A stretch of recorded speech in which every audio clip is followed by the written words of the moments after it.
Hey guys, I am super excited for today because listen, now I know life can be super crazy with trying to organize our lives, trying to live the best life, doing the best at work, having a great family life, keeping our skin moisturized, setting good goals, and just trying to be an adult sometimes, right? But how in the world can we figure out how to even organize our life, how to even focus in on the right things? Where do we start? Well, today I'm going to talk about the 6 key relationships that we have to pay attention to if we want to start focusing in on living intentionally. Okay? So, listen, let me tell you. There are so many things that we could focus in on in life. Like if we're really trying to figure out how to live intentionally and build this life that everybody's talking about, the soft life or the most productive life ever. It can be overwhelming. It can be super crazy trying to figure that out. Well, there are 6 areas that we can truly focus in, and it's going to take care of, if not all, let's say 90% of our lives. Okay. Now I think it takes care of all of it, but you got to leave room for error. I'm a statistician by trade, so you can't plus or minus 5%. That's what we're going to have to do. But let me get into these 6 relationships. But why in the world 6 relationships, and why relationship? Let me tell you a little bit more about it. So I think there are 6 key relationships because these 6 key relationships actually cover every major area of our life. Okay, this is an idea of breaking down your life into 6 key areas, and I call them relationships because honestly, they're relationships. They are your day-to-day interactions with these areas of life, just like how you would interact with a friend or a family member. So I think that relationship is the appropriate word. Now, these 6 key areas are actually your relationship with God, your relationship with your body, your health, your relationship with your mind, how you think, how you grow in your mind, how you grow intellectually, your relationship with your family, be it your husband, your children, your outer family, your relationship with your friends, and your relationship with your finances. Now, why these 6?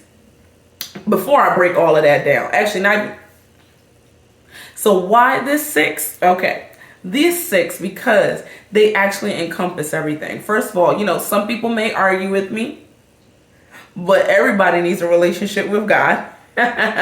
You have a relationship with your body, and depending on what that relationship is, it's either a good relationship or a bad one. You have a mind, so you gotta make sure that your mind is well. You were born into a family. You may not like them, but you were born into a family. You also have friends. I hope you have friends. You have friends, right? Right? And then we all got money, or we all got something to do with money. So that's why we have those 6 areas, okay? Now, before I get into all of those, sometimes we think about how can we focus in on those? How can we actually build a life that is focused on them? Or maybe we think our life is already focused in and ready for it. Well, I have something called a life audit lesson that I would love for you to take to see where your life is. Is it really lined up with your values, right? If you're interested, go ahead and click the link below to get that quick 10-minute lesson. All right. But anyway, let's get into breaking down each one of these relationships and what it would look like to build this relationship. Okay. That's what this video is going to be all about. But before I get there, which one of these relationships do you think will need the most work right now? Let me know in the comments. Which one of these videos do you really think you need to work on, like ASAP? All right, let's get into it. The very first one is your relationship with God. Now, this one is the first one on purpose because I believe it's the most important relationship in your life.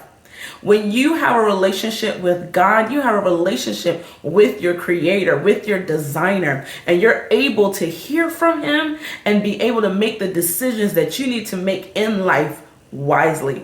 God talks about how he gives wisdom. He talks about how he protects us, how he covers us, how he guides us in the way that we need to go. He says that he's a light unto our path and a lamp unto, a light unto our feet and a lamp unto our path. I always get that mixed up. But the simple fact is that he has so much to say about our lives. So many good things. He says that he made us for good works. He says that he has good plans for us, right? So it is so important that we cultivate that relationship with God, that relationship with the Spirit that covers us and that keeps us.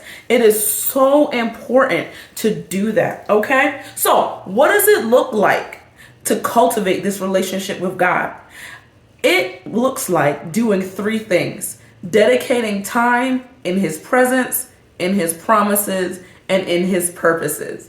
Now, this may sound a little familiar to you if you've been following me for a while, because I wrote a devotional called Planted, a 30-day devotional guide for the overwhelmed, multi-passionate woman, where we break down in 10-day increments how to cultivate that relationship with his presence, his promises, and his purpose. But those are the main key things that are what is the word I want? Are pertinent, are the most important things in cultivating that relationship. You cultivate that relationship of presence by prayer, spending time in prayer with God, listening to him and praying to him. Then you cultivate that relationship through his promises, reading his word, growing in your knowledge of his word, so that you know the promises that you can stand on in life, that you would know that he is a good God that has good promises for you, that he's a God who made good works for us from the beginning of time, that he didn't make any mistakes in you, that how you were made is exactly what he has in store for you, is who he wants you to be. There is not one mistake in you. When you understand that, when you get that in your heart, boy, you get so confident. You're able to live. You're able to dream because you know that God's promises are for you. Then his purposes, serving people and honestly making disciples. God talks about when he was going off back into heaven, he told the disciples that we are supposed to make disciples of all the earth, and going all the way out to the outskirts of the earth, whatever that means, right? Well, that is our purpose. Our purpose is to draw as many to the good and loving God that he is. That is our purpose in life. So honestly, the easiest way to do that is getting into a life-giving church. Yeah. So number 2, the second relationship that you need to cultivate is your relationship with your health. If you don't have your body together, then you're not going to be able to do the things that God tells you to do when you spend your time in his presence and his promises and his purpose. You know, and listen, that's something that I'm even working on, that I know is something that's important, right? So I'm always figuring out, how can I move better? How can I eat better? What can I do, right? So it's so important that your body and your mind is something that you look at, that you think about. How am I cultivating a body that's going to be able to do the work that I believe I've been called to do? We have to be thinking about the health of our body, the health, honestly, of our mind as well. And I'll talk about that in the next one, right? So what would that look like? What does it look like to actually cultivate that relationship with your health? Well, what it looks like is pursuing health in your body, exercising, learning how to eat well, thinking about what do I need to do to fuel my body so that I can actually do what God has called me to do, right? That's something that's honestly one of the hardest journeys for myself, honestly. I go back and forth sometimes at being really, really on top of it, and then sometimes not so on top of it. So it's so important to really remember that one is not perfection, but it is your intent. Remember, we are intentionally living. So we are always pursuing forward. We're always trying to focus. And listen, I'm talking to myself in this, right? So then the third relationship is your relationship with your mind. You should always be thinking about how you can grow intellectually. How can you grow in your profession? How can you build a new hobby, a new skill? What do you need to do to continue to keep your mind fresh, keeping it going, learning new things? Because our mind is made to grow and learn. So it's so important that we're always thinking about that. Okay? So what does that look like? What does a relationship with your mind, cultivating that relationship with your mind look like?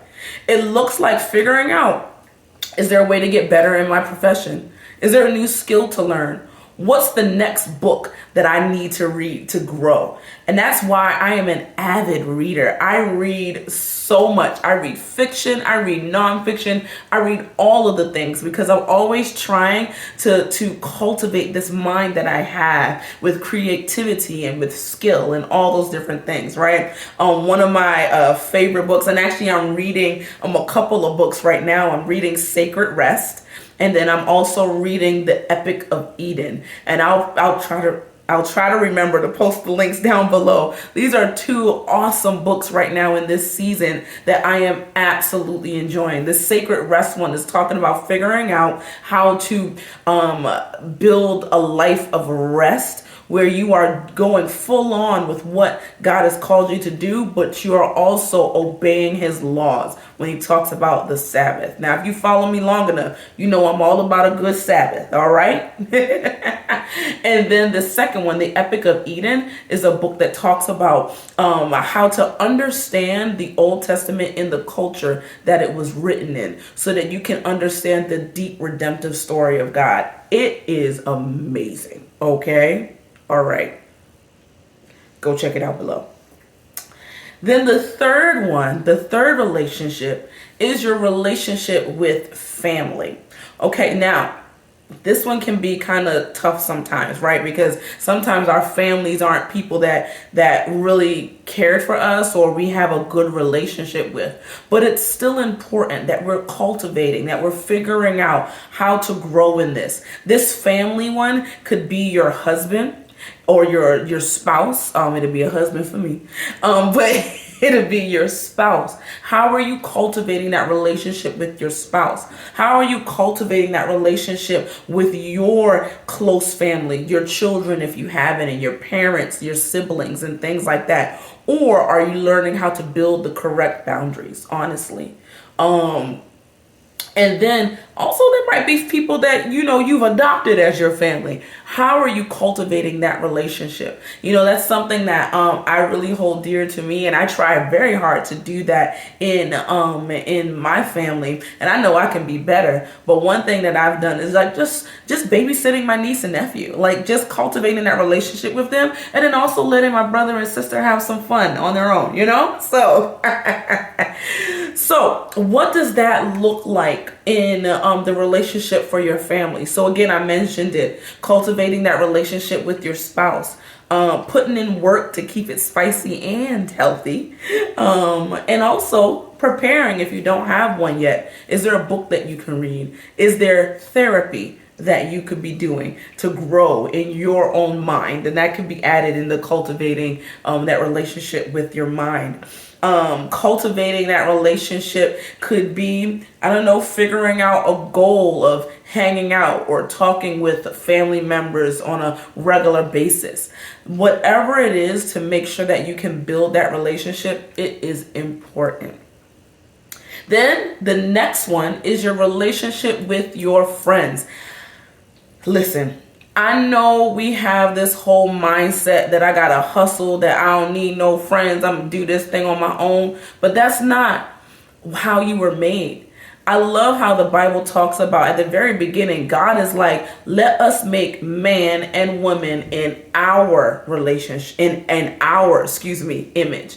God was in relationship from the beginning. So if he's made us in his image, then that means we need relationship as well. We need family relationship and friend relationship. And honestly, people without friends are boring. Like, how you out here just living alone? It can be boring. So I encourage you to really think about your friend group. And if you are feeling lonely, what can you do to build that friend group? Where do you need to go? Are you in a life-giving church? Are you serving in that church? Do you have friend groups that you can hang out in, or clubs, a sports club that you can go to? Maybe there's sporting things like a volleyball club or basketball club or something like that that you can join to actually cultivate those friend relationships. I encourage you to do that, okay? That's a way to cultivate that relationship. What does it look like to cultivate that relationship? Honestly, being vulnerable, authentic, and accountable. I realized when I began to do those three things in my friends groups, those groups became even more tight knit. Those friends became even more like family because they knew that I could be trusted and that I'm not hiding anything from them. So it's so important that you cultivate that relationship. And now we're going to get to the last one. Listen, okay, this is the funny one. This is the one that everybody gets real funny with, right? And that is finances. You have to cultivate that relationship with your money. Your money, you got money somewhere, right? You got a job, money is coming in and money is going right back out. Well, depending on your relationship with it, you may or may not know what's going on. But I encourage you to be intentional with the money that you receive and the money that you give out, right? What does actually cultivating that relationship look like? Well, it looks like actually budgeting, paying attention to where your money is going, paying attention to the things that you spend money on, right? Because again, we're trying to create this intentional living life, right? Like we're trying to be intentional with every area of our life, and that includes our finances. So I encourage you to get in there and get intentional about these relationships. Now, if you want more questions on how to figure out the first place to focus in each one of these areas, in each one of these relationships, check out my video where it's called The Second Step in Building Goals That God Can Establish, Living by Principle. I'm going to go ahead and link it at the end of this video, okay? This video talks about 3 or 4 questions that you can use to actually figure out where you are, where you want to go, and how to close that gap. Because that is the key to learning on learning how to cultivate each one of these relationships in your life, okay? So if that was really good for you, I hope that you were truly encouraged and this gave you the information that you needed today, okay? If it did, go ahead and subscribe. Subscribe so that you can get some more tips on how to acknowledge your dreams, live by principle, execute those processes and those goals, and build winning practices in your life, okay? Look, I'm looking forward to seeing you back here again next week when we talk a little bit more about focus.